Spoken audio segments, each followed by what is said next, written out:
Irongo sakana wekangu Ewosada emayo tumbuli salu salu Irongo sakana wekangu Ewosada emayo tumbuli salu salu Ewosada kemayo tumbuli salu salu Irongo sakana wekangu Ewosada kemayo tumbuli salu salu Misa mbolo bena katala mena lubi biti ena ndo atale na ngauni nonta be mbolo ngodi ena ndo moni kayanu yanu ena wata ni vengara bina ngo na pamna biti na bitu utuku makawa membaleta nonta bonolo moni biti kena wasa pasifika endo marori bina katu ena kena vale ni marori ya makawa se museum wakakena na kena itukutuku eso ya vehir nandau wakandindike se archaeologist gori sa andon dia na tabi lewo ena nondong garaba na kena so muni na tutu makawe so marangeta na kena yaya me marore ko binaka ka sa mai tikitu ni nondong bulo ni sigindi ko na ka tamata tambusagani ni raw weekend men da talevo lesu senda baka sangara na be tutu makawa mbale tikenda ia ausuri tikenda men da ba roma da be Dr.Tarisi Sorovi Vunidilo me Talanoa tamanda weekenda na vaka mbimbi ya sangara ba boli mai. Ia ni mbolo vinaka na leo ipiti o ni pakaronga tiko mai wil talangaki na bekem ni na bewekani na biasa bura-bura bia torna ngonongo mo ba ni vinaka be na nongo weka o kelepi ambaringa na nona bisureti mentonga na nongo itakitaki na nona parokaramu ngol sarchuka na tek-tek ngo may na yatu yanu may Hawaii. Nakabalib sara kelepi na nomo besuriti may mindo na nongo wakamadhala na vuku ngani nongo cakacaka kena veka o takabatiko na tikini ngonongo nambaki rona ndolu rosangabulu. Taumanda o bia wakamadhala teki yaunga na bono da butumekina na dangunga o Tarisi Sorovi Vunidilo au maramani notakalau yawe me kandavu au basu talanga kandavu na koro nuku na tikina o tavuki na nungu tumturanga o Nabitala Sorovi na nungu tumbu marama o merseni watu bongitini Sorovi. Keto lewe vitu na vitavini au ngani tondo viketo gastonduan dona tuakangu o Filipe Turanga betu tiko sarango memba engineer tu ni Fiji Sugar Corporation milotoka bunga talangan na be ngangini suka le takataka melambasa may raki-raki dendeo ko na rarawai mil sanga me bakatabarang na takataka lautoka wakambul sar cukup berto kena maramotina rowena turanga kero na ngone o merseni turanga ke Felicia turanga wakatalaki berto talnaboni tuakangu ula mila tora tikumilautoka wakatalaki no Sekius Sorovi ngarawa tiko kondo na tambane ni volteki angona na makete lewe suba kala bongo bikim ni sando kila tiko mbeka na Sorovi Vunidilo kabadilas yana turanga nganengu kena to talaga na marama tuakangu o bilisi dhama baka tiko may langere wakawati na yan totoka may muave iyo wakawati na koro na musikoro na bono baka turanga na buke na turanga watingu o Kalisto Vunidilo kena lubengu ngone leo o Merawai Rita Rokombati ke leo na ikasau to samitiko bolingo Hawaii ngol meke nambaki ronondo lutin kawalu na boloko sita sama ngas ni politiko ngo na University Hawaii na Hilo campus na yana lebo Hawaii ya simberno ngol meke awa daka tu bangas ni pula na University Meokalandi tiko umena ronondo lutin karua meda bana ngol mai tiko talanga nambaki ana ngwa mai tiko bona kami bakata bartalanga na nongo bakadindike ni nongo PhD na research na nungu wakindikeva na be o makawa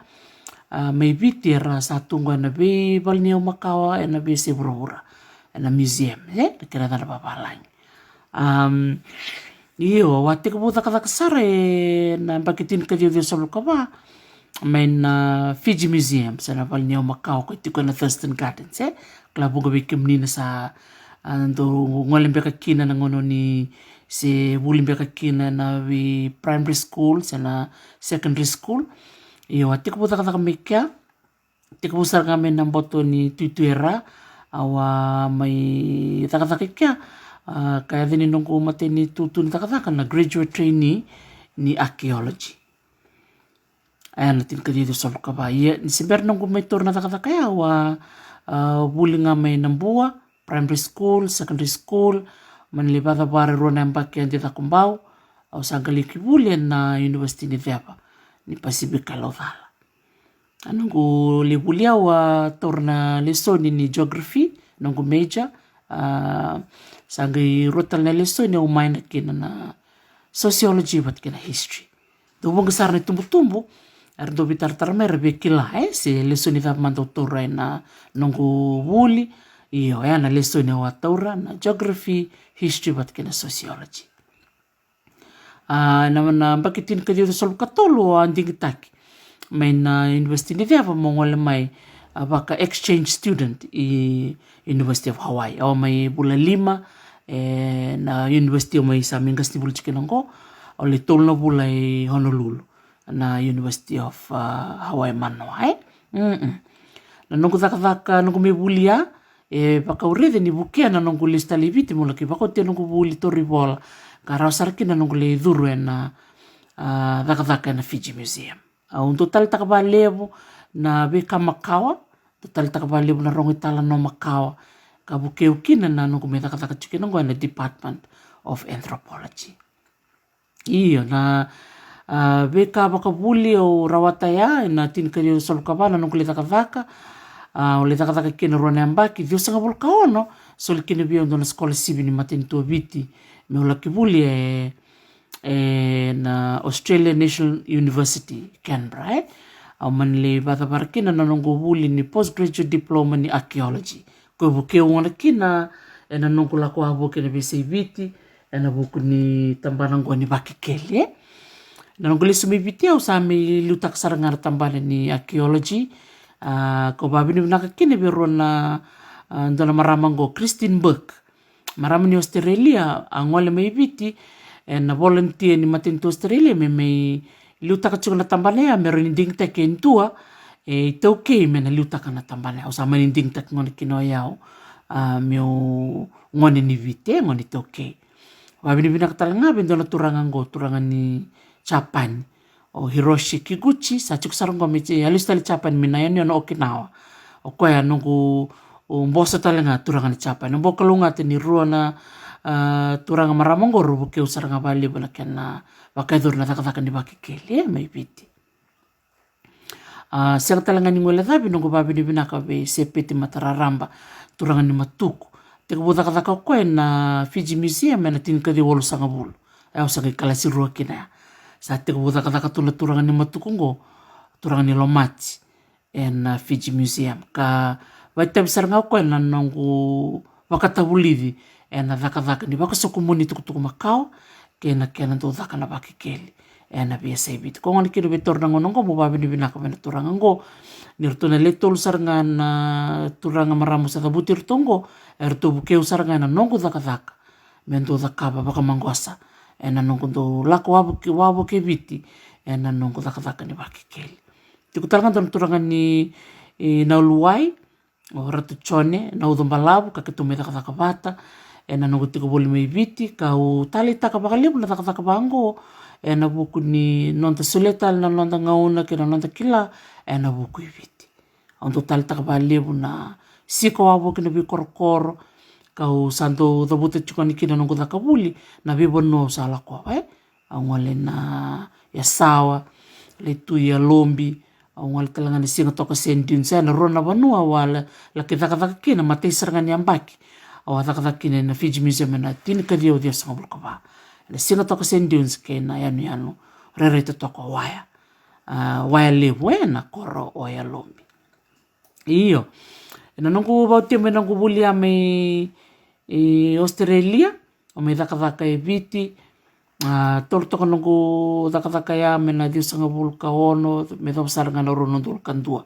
Nimberna ni tongolea ni New Zealand vaka vitamani. Ena nungu ngole ni sibir nungu ngole New Zealand, au tordak tala nungu tutu ena Fiji Museum ena Head of Archaeology Department me leo dhawasaranga ni tutu vaka director. Au marutaka kina na norto windingi taki na Board of Directors ena ngona ya, Board of Trustees, me autor na tutu vaka director me vaka me umatembeka ni ngone ni viti. Me autor na tutu ya ni director. Marutaka vaka leo na taka patikirto na nungu leo ni timi, leo sar na beka vaka edori, na kena taka na vaka keli, vaka binibinaka berna archaeologists na bese burubura me Canada, Amerika, Japani, Varanise, New Caledonia, Australia, New Zealand na nonda ngoleani, meralaki dhaka kakituli dhaka batsarkin. Ena vuku ni dhaka tarabango au kila ni yanga sara ena kena dhaka tikungo na wuli, kau dhaka tikungo na Talanoa with Dr.T, ena nongu baka sokara listali chiko nongu baka binibinaka, kena veka madhalama ena baka nindike, ena vesa ibite o sa dhaka kena. Au marotak sarva levu na nonra sema tiku mai na turanga marama, kira na dhurubongone leo kira na ngone, na nonra baka binibinaka tiku mai na Talanoa with Dr.T, ena ibata ni wuli kena beba kararama take, ko baka itabitu kena ngo babinibinaka bale wike munike lepi, na nomu nindo biba kokotaki, nomu nindo sileti kumaina nomu ni bosa ni biba kalanganga taki na nomu dhaka buli. Ngosar ngan bata una numa me undole le stalki na bibiti na beka undo dhaka batu na lomu ni bita nambaki ani semberna nito ngole New Zealand. Ena nungu ngole New Zealand au sanga leki bako teka na nungu masters degree ni anthropology, wala kita kabe na University may Waikato, University of Waikato na City level Hamilton. Kau man le waka te talaga na nungu PhD na University may Auckland na Pacific Studies, Center for Pacific Studies. Ka bilu tekitukin na ngona ya o Walter Fraser, o katalanga kina o Dr. Damon Salesa, ka may nungu supervisor kina o Dr. Stephen Ratuba, turang ni Nayoti, may kandabu, ka may nunggu turang saranga liuta ka saranga ko na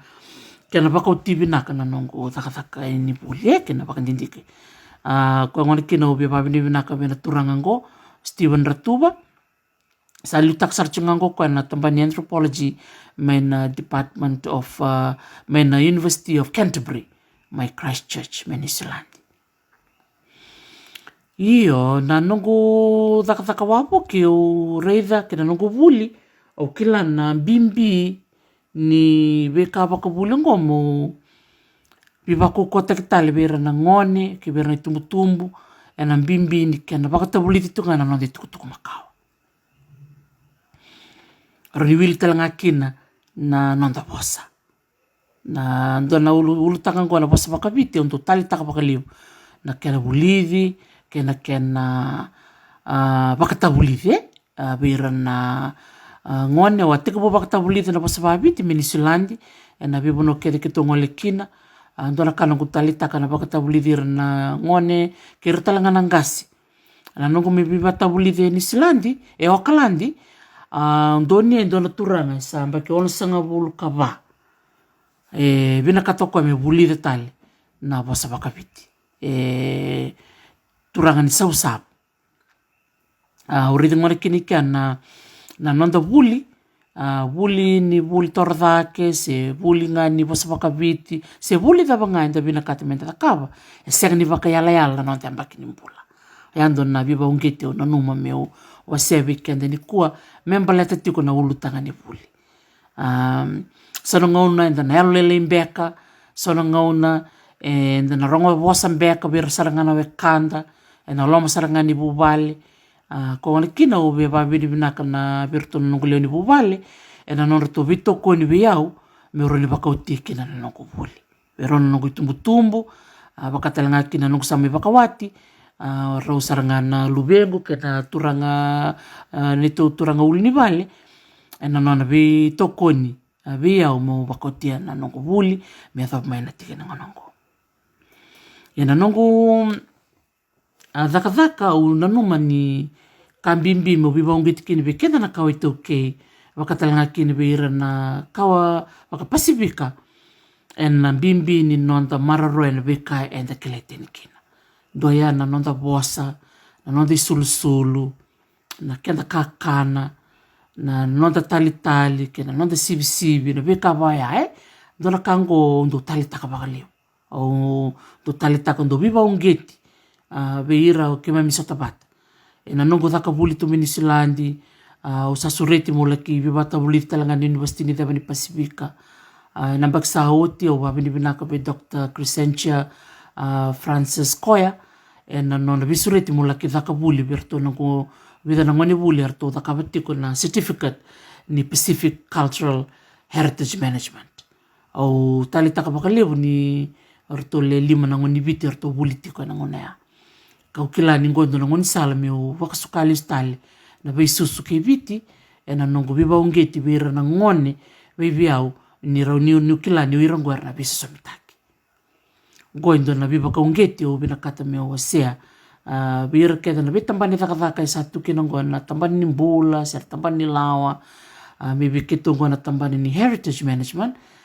ko ngani kina ni kimami tos chukana mbaki e ngandre vike mami ke bukeira na ngone ra ke tumba ke mai la non ra ko ngeti mer biso somite ke mai me tiku talanga bir na bimbi ni non ra tango maka se mararo na beka and the kletan kina na kawa itu ke anda na kawa vaka Pasifika wonga na kaida dorme da vimbitaka menda ninda duindui o kenda me bir na kanda me sia enda duindi o kenda me bir na kanda me Afrika kanda me Europe se o irna we kanda ina sana vaka Amerika ko ni kina bimbi kini bi kenda e viti kena buno vaka Pasifika menda marro ya katagomaka na bika ende keleten kina e membelete tiko ngana na nito ngole dhaki mauna kea dona kana nito marutaka na nito michiku bolingo Hawaii e bungasar na bonua kato salimbutuka nito hati ko boli may Oahu ko tukina na city level Honolulu kato stabir valley na weka keto baka itoke arti ko boli may kya dona kana no bika hoitaki basar sarte keto ra babikil keto to la bubal na leon ni lobo dona kana nortondo bika hoitaki bubal na buli wakatalanga kina bubal talanga na lesuma dona kango na bika hoitaki tiko ena nonra rediki mamina edo bomai ia tiko na nonra bika hoitaki wakatalanga kina orandini tala selai te tusi babini mina tiko biro baka biotini ena nonra do bika hoitaki na nito ndongaleani Honolulu iyo na nito may tiko bolingo I Hawaii kito ngole saranga kina matasawati na ulni bono libungo o mauna ke na ulni bonongo ndo na ulni bonua there tuko ni there da ko maybe na yanu na ulni bono levu o mauna ke o Mount Everest na tuko ngango na ken na there na ulni bonua o Mount Everest teko mai na delingel me adasar na uluna dhake walnon dolu walnon rau limsanga bulamita ia o mauna kea teko mai na boto ni saulo me ada bagandu na uluni bono dhake vio non dolu onan rau tolu sanga bulkarwa de reda ni robisi bitiko na vitu nan rau walo sanga bulkarwa na mita katoka lunga tasar ni kato dhambe dhake mauna kea raki binaka kito laki sar ngaki baka bitamani ia na uli bonongo o mauna kea tiko kine rote chuko ni tin katolu na astronomy domes kongkon na domes ni bimatin tu wili kino China, Japan, o India, Amerika, we vanua e buruburu kona matentu lelea wili kino varense era maimbita tuike na nonra dom me radhakava na vaka dindike ni loma ni maliolala. Era ndingi takatalengana bonongo ni na yani onongo Hawaii na uli bonongo mauna ke ponua rarama. Rama se ka makaresese na bonua era reida kina mera rea ni na loma ni madhau. Kina maliolala Nara do baka ngataka na telescope sang talindo na kai tao i matanda. Ko ya kona buni ding tek chukina na uli ni bonongo mona ke melai tarakina tin katul na domes o ni sare de chukina baka kena tampa na no gumbita daki. Ia na usutu e tiko membali tirna toki ni bonongo i Hawaii era data tiko na kena na budi tiko metara indua na dome e tolu sanga bulu na mita na kena vere. Tolu sanga bulu na mita sa ambon dondi na dome baka tamera. Balatindira kila tiko na wekanta na Hawaii na ngona na litaraki na dome go ko tolu sanga bulu na mita. Esa na roni wi mama na uli bono na kadambote na me kele sombu na ngara na loma ni uli bonongo me roni taraki na dome lebungo. Ko ya me baka bikem ni na wekanta da barongo ni barongo chukuma ni reda ni lebuti kono na baka mbesi na wekanta na Hawaii teka bumai na bek saoti era salaki tarakemba tu na mboto ni uli ni bonua na wekanta na Hawaii na nonra siang ni talitaka na baka tutu sa ambita mai na matintu Amerika me la kitar na 30-meter telescope. 30-meter telescope kwa ndo edana tu na TMT. TMT tamata me kene bakalaka ni 30-meter telescope. Ye medho maingo dine ni sabak ndo nito bakalawa na kena tar na 30-meter telescope ia sarongodi na tomonra na tokine banua. Kongone kinea obitoru kina na ngonongo me wasekina na bimbi ni ntomonda na tokine banua. Bono da banga and bese burubura. O kenda na iwasi bakatamata tambusakayani and the keletiko ninda indigenous indigenous. Kongone kinea kaya kasarao bina matentu Amerika dobir na matentu lebo na buruburongo me bakaroronga na ntomonra na wekanda na Hawaii korai toke ningele Hawaii ken balembale we kenda na matentu mai viti se na matentu da Samoa o Tonga na matentu da bangana bisi burubura ke baka enda dua bata menda baka raitaka na lomanda se na kai tiko na baka sama ninda senga ni dua bata na dola kai nda kila ni roroni baka dadan na we kai tu baka boli tikenda erna roni ra baka rongo na bi matentu lip. Vitali rakoto me peka mai na nonra milioni se na nonra bilioni. Ninda sandobata na leo ni banua ende toke erna bakarorongo na be matentuli lip. Konga ni kinea obeo sekina na nito ngale taka baka bita mani ki mauna kea. Baka bolu saranga biketo me keto. Baka sama taka baka titombu na isea mai tiko biketo kina banua romani obiti. Keto isea mai ina mbuke keto isea mai ina dholase ke torede ngona kina na bimbi ni nonda vaka bata na turanga maramai toke mai banua. E na neto ngole ngoi mauna ke torede na bimbi ni uli ni banua ngondina e so era kaya. Veira na babalanyi beka era tukua ngor na uli ni banua wale nga. Ia veira na kandi toke Hawaii senga ni uli ni banua wale nga.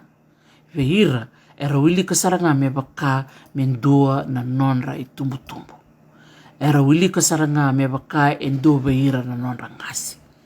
Ni oira na uli ni banua se kau se manu era sema tu ki na banua era dabutu mekina. Kongani kine matalia sarviau na nungu reida na nonra thimbitaka na nonra uli ni banua oira na wekanda na Hawaii. Ngondo na ka au bia bakongiti ke kina na wekanda mai biti o ke kemuni na wekanda ni bakaronga tiko mai na bese burubura e na nonda tango maka na nonda beuli ni banua menda tango maka na nonda udiwai ta tango maka talenga na nonda be manu buka se bera manu abiba se meada mananga bera manu sumindi e tu weekend na kokoa menda tango makira menda maroroya beletena be kambula bakaongo e se mati kenda lesu ki na Vira nondangasi sa lenga. Sa otiani na nondra mbula na teli burburongo. Ia se tunga se vaka mawe tu na nondra mararoya. Na vei ulu ni vanua na vei uthi wai na ngele ke na vei manu so and the sabi Talanoa takatiko mai. And na nongo I vata ngoni Talanoa with Dr. T. Au ni taka ni nindo marau takatiko mbeka na vakarorongo mai. Dina ni tiko na nongo vakatutungo me nondra program ngana ngoni. Ia urede ni vunga sarvi kenda nang kasi dake. O ni tali takatiko mai na nomu ni vakarorongo. Au marau taka na no vikem ni nando vakambula mai, nindo vakavinaka mai, au dhingoma. Keto dhingoma vakabubale. E na yalo vinaka na nomu nindo vakambula tiko mai. Ve keto kena vakavinaka e na neto dhakavatiko e na wuli, menda wuli kevekina. Iyo, na bimbinga ni nonda mararoya na nonda itovo, kena nonda vosa, kena veka inda kelete ni kina u se matangona kina uli ni vanongo mauna ke. Veira na vekanda na Hawaii, na uli ni vanongo e mbula tu veira. Na nonda rai, vaka ya vani, tiko na kena Talanoa makawa, tiko na kena sere, tiko na kena vudu. Na se mata listala ngai viti, au kila ni vunga weekenda mai viti. Da kila talitunga na nonda uli ni vanua, na nonda uthi wai, e tu